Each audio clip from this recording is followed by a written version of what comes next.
Back to my channel. എല്ലാവർക്കും Hampi stitching വേൾഡിൻ്റെ പുതിയൊരുവിലേക്ക് സ്വാഗതം.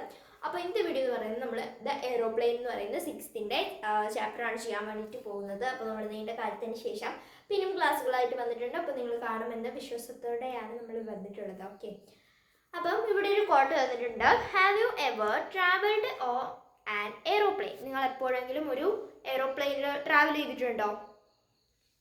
Do you find any similarity between an aeroplane and a bird? നിങ്ങൾക്ക് എപ്പോഴെങ്കിലും ഒരു ബേർഡും എയ്റോപ്ലെയിനും തമ്മിൽ എന്താ പറയുക ഒരുപോലെ തോന്നിയിട്ടുണ്ടോ എന്നാണ് ചോദിച്ചിരിക്കുന്നത്.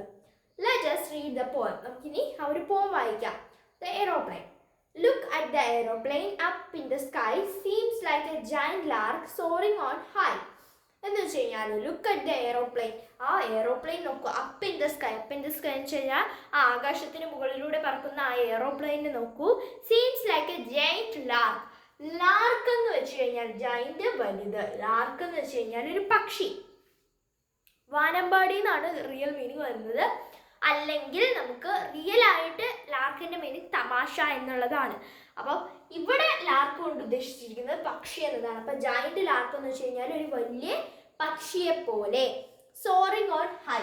സോറിങ് എന്ന് വെച്ച് കഴിഞ്ഞാൽ കുതിച്ചുയരുക. അപ്പൊ സോറിങ് ഓൺ ഹൈ എന്ന് വെച്ച് കഴിഞ്ഞാൽ ആകാശത്തേക്ക് കുതിച്ചുയരുന്ന ഒരു വലിയ പക്ഷിയെ പോലെ ഉണ്ടല്ലേ. ആ ഒരു plain take off land of ഒക്കെ ഉണ്ടല്ലോ.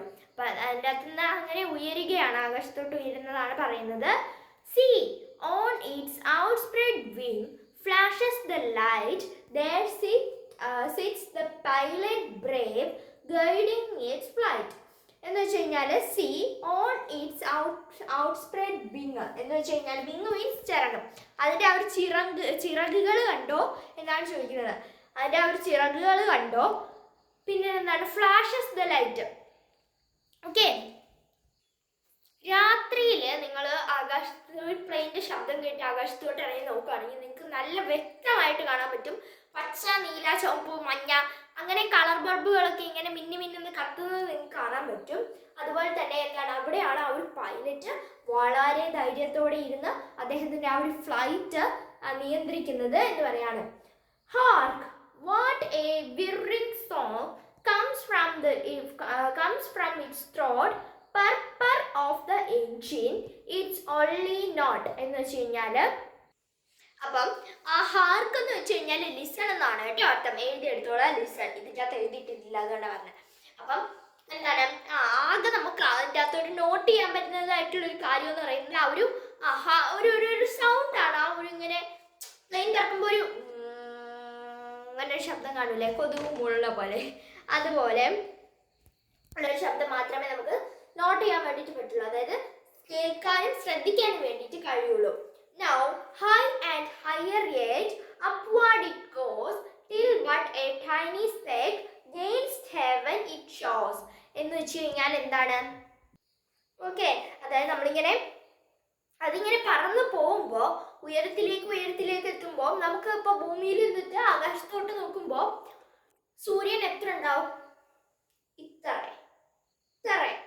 അപ്പം പക്ഷെ സൂര്യൻ നമ്മൾ ബഹിരാകാശത്ത് പോയി കണ്ടാൽ എത്ര ഉണ്ടാവും? ഇത്ര അല്ലേ, നമ്മളെക്കാളൊക്കെ വലുത്. അപ്പം അതുപോലെ തന്നെയാണ് പ്ലെയിനിനെ നമ്മൾ ഭൂമിയിൽ നോക്കിക്കഴിഞ്ഞാൽ ഒരു തുള്ളി ഉണ്ടാവുള്ളൂ. പക്ഷെ അതിനെ നേരിട്ട് കാണാൻ പോയാലോ ഇത്ര നമുക്കന്നെ ഉള്ളതായിരിക്കും അല്ലേ. അപ്പം അതുപോലെ തന്നെ അതിങ്ങനെ മുകളിലോട്ട് പോകുന്നതോറും നമുക്ക് കുഞ്ഞിതായിട്ടേ കാണാൻ പറ്റുള്ളൂ. സ്പെക്ക് എന്ന് വെച്ച് കഴിഞ്ഞാൽ ടൈനി കേട്ടോ, ഒരു കൊച്ചു പൊട്ട് എന്നാണ് അർത്ഥം. പൊട്ട് മീൻസ് ഈ പൊട്ടല്ല, കുഞ്ഞത്. ഓക്കെ, ഇനി ഗെയിൻസ്റ്റ് ഹെവൻ ഇറ്റ് ഷോസ്. അങ്ങനെ അത് മുകളിലോട്ട് പോയി മേഘങ്ങൾക്കിടയിലൂടെയൊക്കെ പോയി. അപ്പൊ അതിൻ്റെ അകത്ത് ഇരിക്കുന്ന ആളുകൾക്കൊരു ഹെവൻ പോലെ തോന്നും. അങ്ങനെ ആയിരിക്കും. അപ്പൊ അതാ നോക്കിക്കോളാം. Oh, here it is again. Big gasp before gracefully gliding down to earth once more. അതായത് അത് പിന്നും വന്നല്ലോ. എന്താണ് ലാൻഡ് ചെയ്യുന്ന ആ ഒരു സീനാണ് ഇവിടെ പറയുന്നത്. അത് പിന്നും വന്നല്ലോ. ബിഗ് ആസ് ബിഫോർ, പഴയതുപോലെ തന്നെ വലുതാണ്. Gracefully gliding down. ഗ്ലൈഡിംഗ് എന്ന് ഗ്രേസ്ഫുള്ളി എന്ന് വെച്ചാൽ മനോഹരമായി.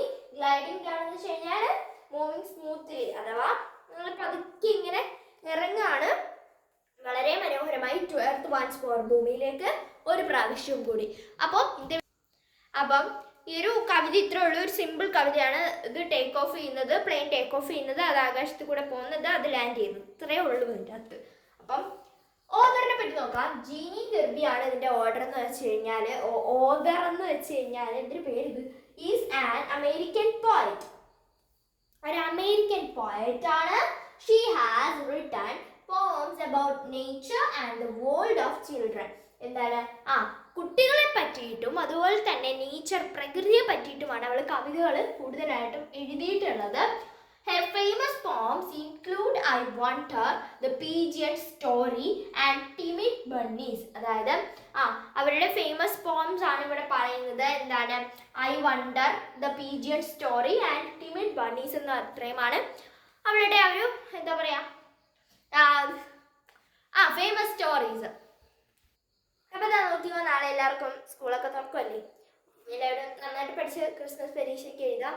എനിക്ക് ചില അഭാവ കാരണങ്ങൾ കാരണം എനിക്ക് ഇപ്രാവശ്യത്തെ പരീക്ഷ വലുതായിട്ട് നന്നായിട്ടൊന്നും എഴുതാൻ പറ്റിയില്ല. ഓക്കെ, അപ്പം ഇന്നത്തെ വീഡിയോ ഇത്രയുള്ളൂ. എല്ലാവർക്കും ഇഷ്ടപ്പെട്ടു എന്ന് വിചാരിക്കുന്നു. ഇഷ്ടമാണ് സബ്സ്ക്രൈബ് ചെയ്ത് ലൈക്ക് ചെയ്ത് ഷെയർ സപ്പോർട്ട് ചെയ്യാൻ പറ്റുള്ളൂ. ബൈ.